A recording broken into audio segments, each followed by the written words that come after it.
Good morning, Prime Minister. Judy Trin with CTV News. Given that your government is pausing some EV targets and re-evaluating the policy, and in your own words, you said you would like to pursue new options to bring more affordable electric vehicles to Canada.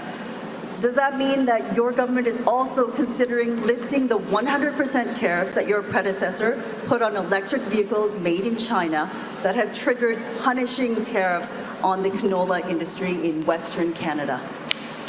Thank you for the question, Judy. The first thing is to say, from our perspective on climate competitiveness, is to develop the competitiveness of our industries everywhere from the resource sector through to manufacturing, through to services, so that Canadian businesses can compete. We can grow foreign markets.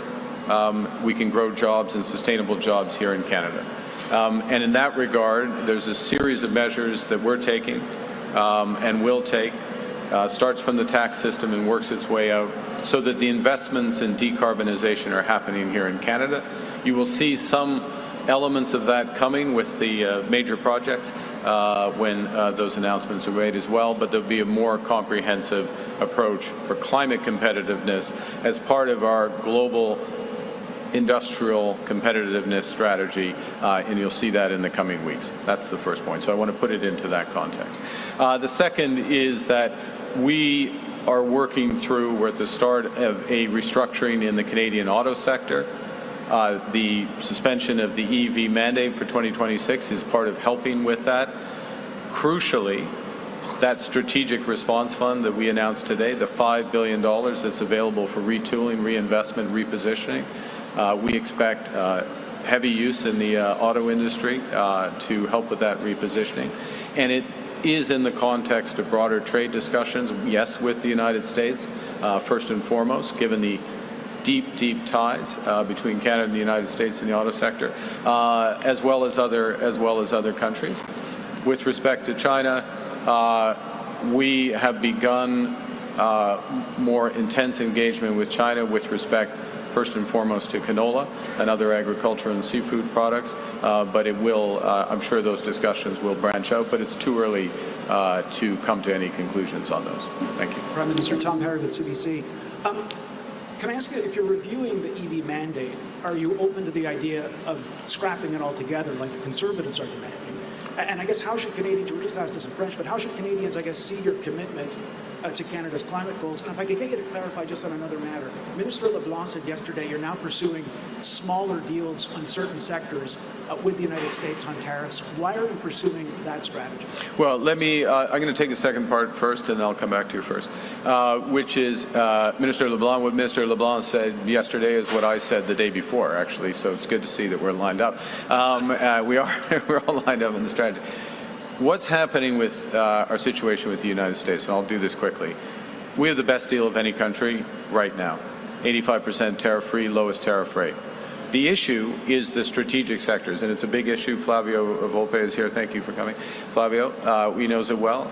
Autos, steel, aluminum, forest products, copper. Those are the big issues. And those are areas that the United States has identified, we would agree, but is identified as strategic. So they have a different tariff regime for those sectors. And the only way to tackle those is to go directly to the sectors and recognize the interdependence between Canada and the United States. The fact that Canada makes the United States more competitive in these sectors, and structure agreements in and around there, or look to structure agreements around those. Now, the U.S. has a very tough tariff policy around these, to be clear. So it's real work, it's hard work, but that's where we're focused. That is the, quote, smaller, they're not small, they're big, but sector-specific deals.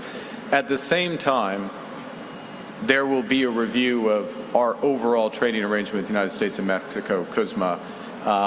We have begun the preparations for that. I expect the Americans and the Mexicans will do the same. That will happen, begin in the new year. But effectively, that is the bigger trading relationship, and so the focus for the larger trading relationship shifts to there. With respect to EV mandates, let's be absolutely clear.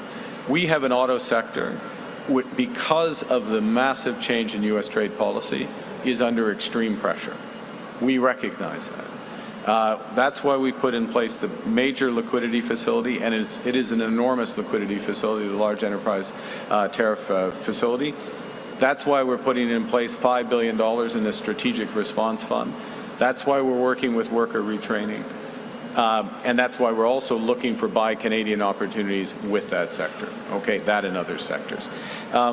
In that context, the EV mandate this year adds to the liquidity issues they have, the financial challenges that these producers have. They've got enough on their plate right now. They've got enough on their plate right now. So we're taking that off, allowing them to focus, working with them. We're using this as an opportunity as part of a broader strategy on climate competitiveness to look at all our measures to help get greenhouse gases down, as I said a moment ago in French, greenhouse gases down in the key sectors, as well as across the economy. And we'll look at the interaction between the EV mandate, our clean fuel standards, our investment tax credits, our trade policy, all of those elements, because what this government is focused on is absolutely results, not saying something's going to happen at a certain time, but giving workers and businesses the tools to make it happen.